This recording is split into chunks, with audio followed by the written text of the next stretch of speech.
Ayyee akkam jirtu dhaggeeffattoota keenya kun qophii daandii ragabaa torbaanitti tokkotti qindaa'ee dhiyaatudha.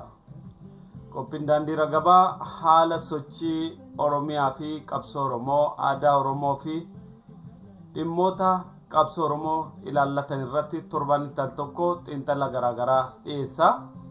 Har'as qophii keenya akkuma barame qabannee dhiyaanneerra. Qophiin keenya guddaan ijoodhuma qabsoo bilisummaa Oromoo irratti xiyyeeffata. Nu wajjin tura.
Kun dhugaatti sirba ajaa'ibaati. Qophiin keenya mallee itti fufee jira. Qophiin daandii ragabaa har'a otoo sagantaa isaa hin xumuriin waan jaarraa 16ffaa keessa Oromoon godhee diina ofirraa deebise tokko yaadachiisuu barbaanna. Oromoon jaarraa 16ffaa keessa madda walaabuutti wal ijaaree duula sadarkaadhaan burtaadhaan gaggeessaa tureen otoo waggaa 100 hin gahin diina jaarraa 10 oliif Oromoo irra diriirfatee taa'e ofirraa rukutee deebise. Yeroo sana keessatti diinonni Oromoodhaan waan baay'ee jedhan. Oromoon daa'ima amma jaarsaatti, dubartiidhaa amma maanguddootti, isa aangoorra jirurraa hanga isa aangoorra hin jirreetti wal dhaga'ee wal dhaggeeffatee dabaree wal harkaa fuudhee diina rukutuudhaan lafa isaa guutummaatti deeffatee harkatti galfate. Kan Oromoo waan godheef yeroo sanatti warri diina keenya Waaqayyo waan nu jibbeef Oromoo nutti ergee jedhanii yeroo itti wal gaafachaa turanitti qeesiin Habashaa abbaan Baahiree garuu waan tokko jedhee darbe. Oromoon kan mo'atanii waan Waaqni Habashaa jibbee fi mitii jedhe. Oromoon kan mo'atanii waan dhaban sana deebifachuuf guddaa hanga xiqqaatti, dhiiraa amma dubartiitti, jaarsaa amma jaartiitti wal ijaaranii dabaree wal harkaa fuudhuudhaan humna qaban hundatti waan fayyadamaniif jedhee barreesse. Seenaa kanaan wal qabatee Gadayyoo Galgaloo waan dubbate qaba. Buttaan Oromoo humna guddaa hin qabu. Garuu buttaan Oromoo haqa guddaa qaba. Kaayyoo guddaa qaba. Buttaan Oromoo humna guddaaf kaayyoo guddaa qabu kana irratti cichee yoo hojjete injifannoo galmeeffachuu danda'a jedhe Gadayyoo Galgaloo. Waan jaarraa 16ffaa keessa ta'ee darbe sana har'a waan yaadanneef qabna. Kaayyoon keenya rakkoo har'a nutti jiru akkamiin keessaa baanee furmaata arganna kan jedhu waan ta'eef furmaata kana barbaaduuf har'arraa kaanee akkamiin fuulduratti harkaanfannaa waan jedhu ilaaluu barbaanneetu.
Seenaa keenya kaa waan nutti agarsiisu kan ilaalle. Yeroo ammaa akkuma jaarraa 16ffaa dura ture sanatti Oromoon kallattiidhaan adda durummaadhaan diinaan jibbamanii ija diinummaatiin ilaalamaa jiran. Oromoon akkuma jaarraa 16ffaa duraa sanatti biyya isaa keessatti kooluu galtuuf baqattu ta'ee jira. Oromoon toora duraarratti jibbamee hidhamee ajjeefamee buqqifamee waan hin taane hunda ta'aa jira. Qeerroon Oromoo maanguddoon Oromoos toora duraarratti miidhamaaf ajjeefamaa jiru. Manneen murtii Habashaa manneen hidhaa Habashaa yeroo ammaa kana keessatti guutanii kan jiran sagalee Oromoodhaani. Haala amma jiruun du'uudhaaf Oromoon toora duraarratti argamu malee yoo wanti tokko biyya san keessatti dhalate yookaan immoo argame waa argachuuf toora dhumaarratti jira.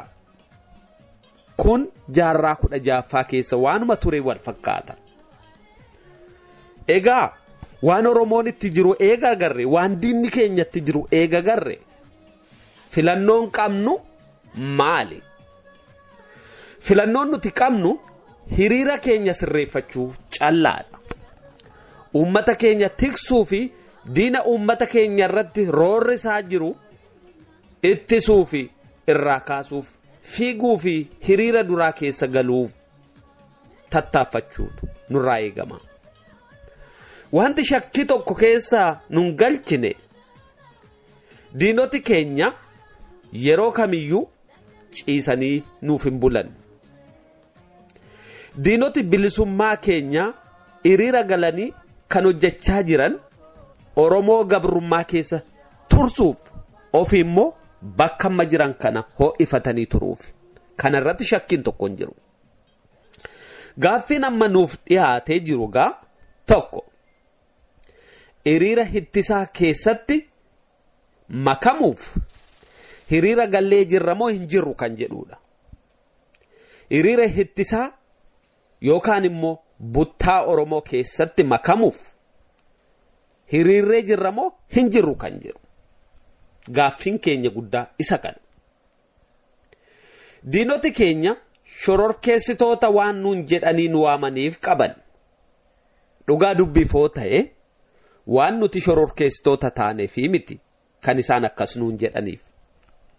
Kan diinoti keenya shororkeessitoota nuun jedhaniif waan tokko.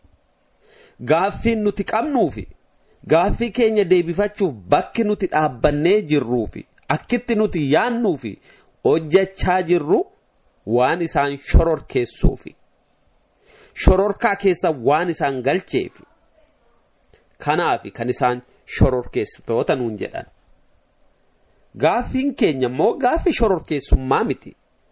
Gaaffiin keenya ifaan ifatti kan beekamu kan mul'atu kan otoo sodaanne nuti dubbannu gaaffiin keenya gaaffii bilisummaati.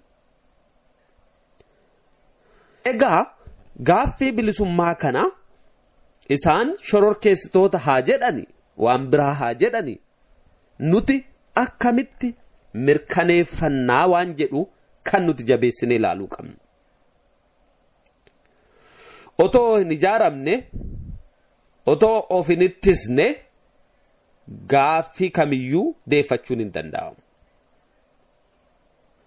Otoo hin ijaaramne otoo hin hidhanne otoo leenjii gaa hin arganne waan kana deeffachuu hin dandeenyu.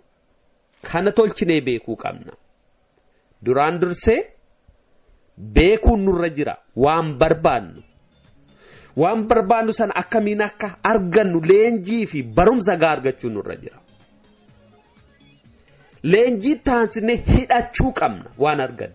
Dhageenyee ganna qootoo hin taane hidhannoo nu barbaachisa. Hidhannoon mataa callaa miti ijaaramuu nu barbaachisa. Diinni keenya akka nuti hin ijaaramne jabaatee nu tiksa. Diinni keenya akka nuti hin beekne jabaatee odeeffannoo beekumsa nurraa dhorka. Nuti sana cabsinee ba'uu qabna. Namni kamiyyuu hawwii callaadhaan bilisummaa isaa argate hin jiru. Namni biyya kamiyyuu keessatti kadhaadhaan bilisummaa isaa yookaan injifannoo argate hin jiru. Gabrummaan kamiyyuu kadhaadhaan namarraan ka'u hin buqqa'us. Gabrummaan buqqisuuf wanti nuti itti baasuu fi itti dhangalaasuu qabnu ni jira.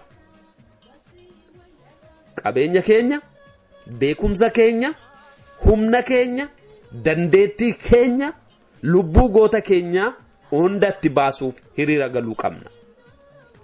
Wanti tokko kennan malee kan dhufu hin jiru. Waanuma facaafatan haamani. Kanaaf gadaa keenya keessaa wanti nuti deebinee ilaallee beeknu waan tokko jira.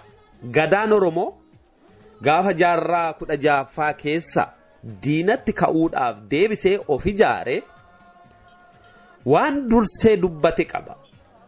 Gadayyoo Galgaloo. Oromoon hundi kan gadaa keessaa baates, kan gadaa keessa seenuuf jirtus, kan gadaa keessa seentee jirtus qophaa'i irra fiin jedhe. Qophaa'i irra fiin jedhe. Of eeguun dagatiin, ijoollee kee eeguun dagatiin, maatii kee eeguun dagatiin, daangaa kee eeguun dagatiin, bokkuu kee eeguun dagatiin kallacha kee eeguun dagatiin qaalluu kee eeguun dagatiin biyya kee eeguun dagatiin kaayyoo kee eeguun dagatiin kabajaa kee namummaa kee eeguun dagatiin kana hunda yoo eeggatte egeree kee eeggachuu dandeessa irrafiin dammaqii ka'i jedhe Gadayyoo Galgalaw.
Seenaa Oromoof galannaa ga'u kana seenaa Oromoo keessaa baafnee dubbisu kan dandeenyu.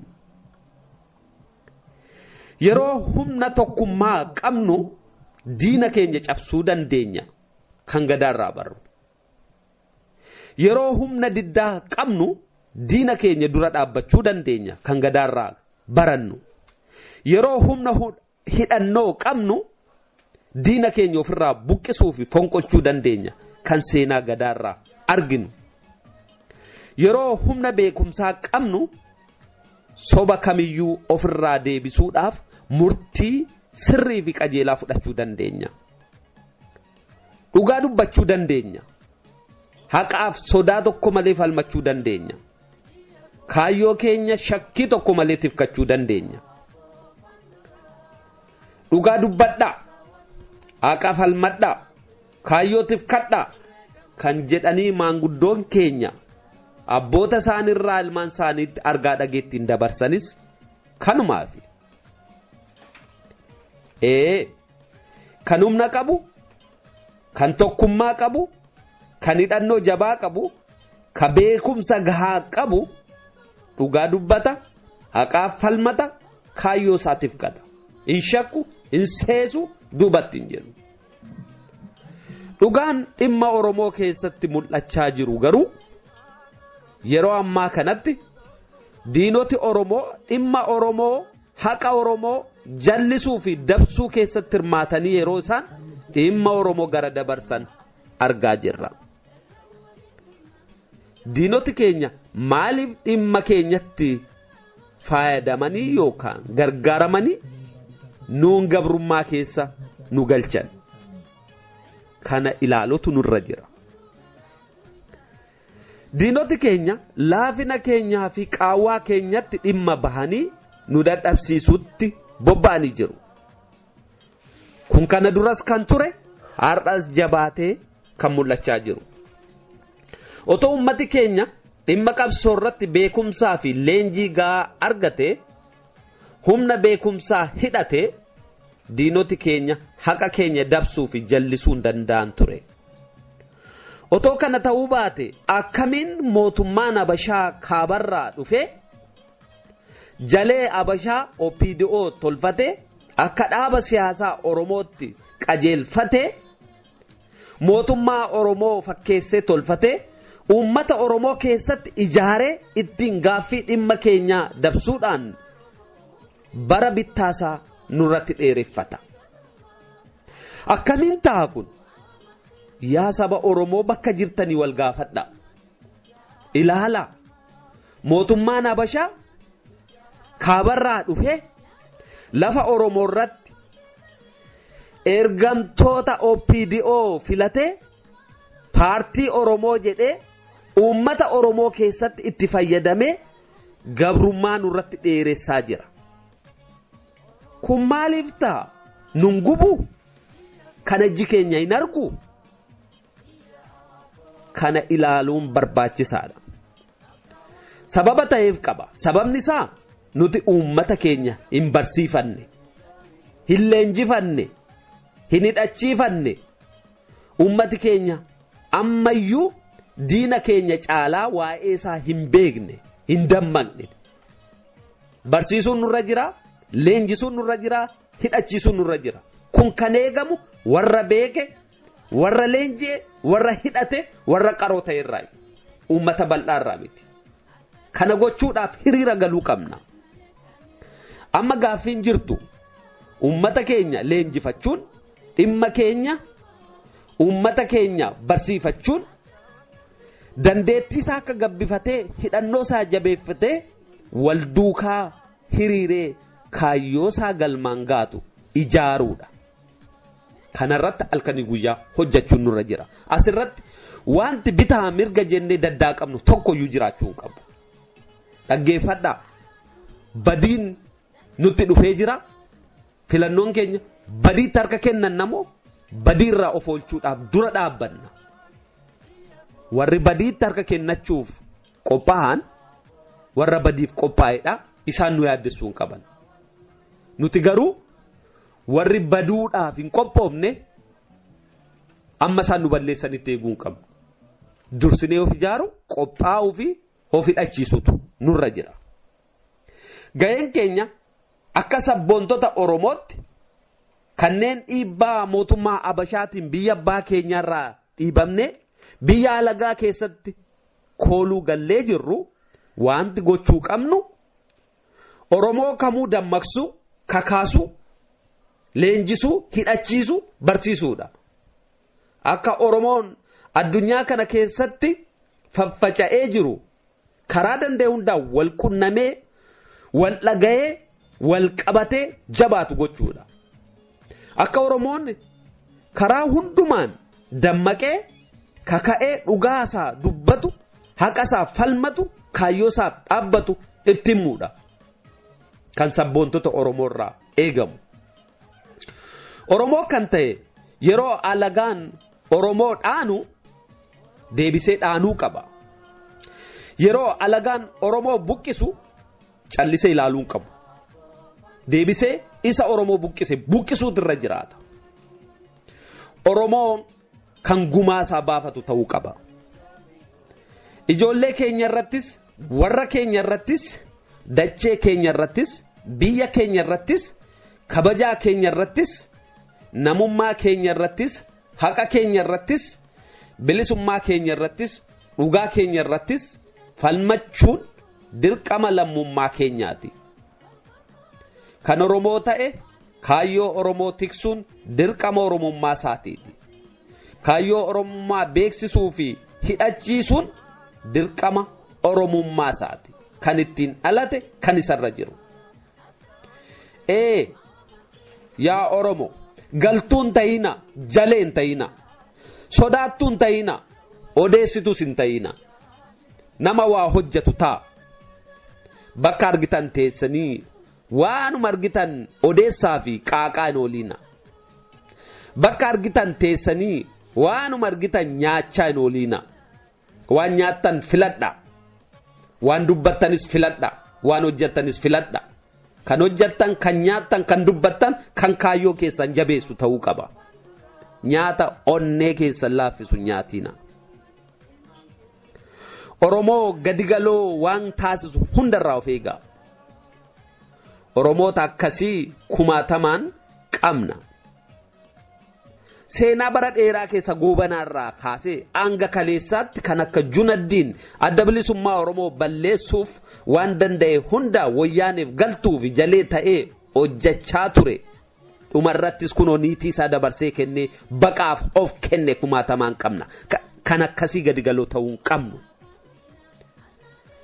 Dubbiin kan akkasii hin barbaannu malee OPDO illee yoo ta'e kan saba isaatiif adoodu yoo argine kan saba isaatiif dhaabbatu Oromoo dhugaa yoo argine jabaadhu jechuu ni qabna.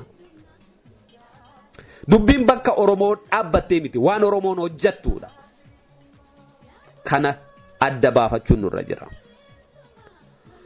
Oromoon tokko iddoo fe'ettu Oromoo Wallaggaa kan jedhu hin jiru. Oromoo Jimma, Oromoo Shawaa, Oromoo Wallo, Oromoo Arsii, Oromoo Baalee, Oromoo Karrayyuu, Oromoo Booranaa kan jedhu hin jiru.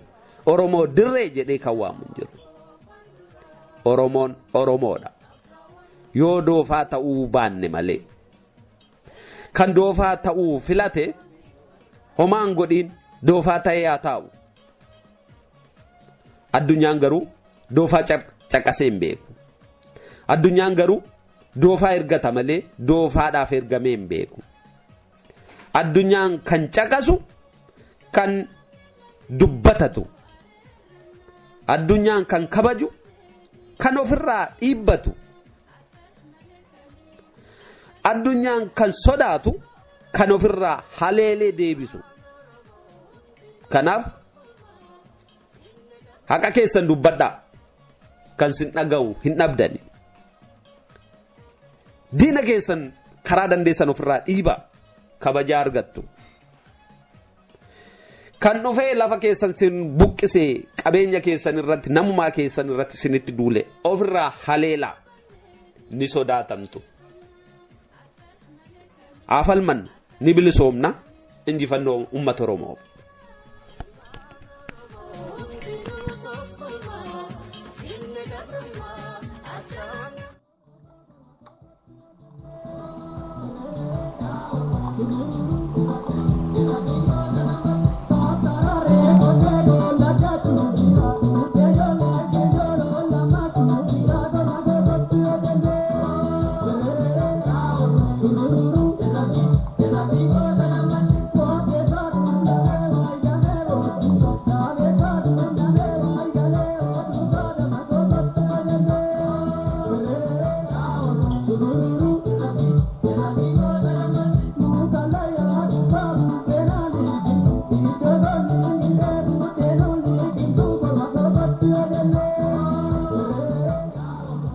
Dhaggeeffattoota keenya kabajamoo barruu kana kan nuuf ergan abbaa murtii abbaa seenaati. Abbaa murtii abbaa seenaa bakka jiranitti galati guddaa isaaniif haa ta'u jenna. Egaa dhaamsi keenya nutis bakka jirutti Oromoon furmaataan dhiyaachuutu irraa eegama. Bara baraan rakkoo himachaa, rakkoo dubbachaa jiraachuun furmaatan ta'u. Rakkoo himachuun qaama rakkoo keessaa tokko malee rakkina sana salphisuu hin danda'u jenna. Oromoon yeroo gabrummaan itti hammaatee jiru kanatti furmaataan qabsoo isaatti birmachuu fi dhiyaachuun irraa eegama jenna. Qophiin keenya irraa kanumaan xumuramaa hanga torbeetti nagaan nu tura. Muuziqaa kana waliin.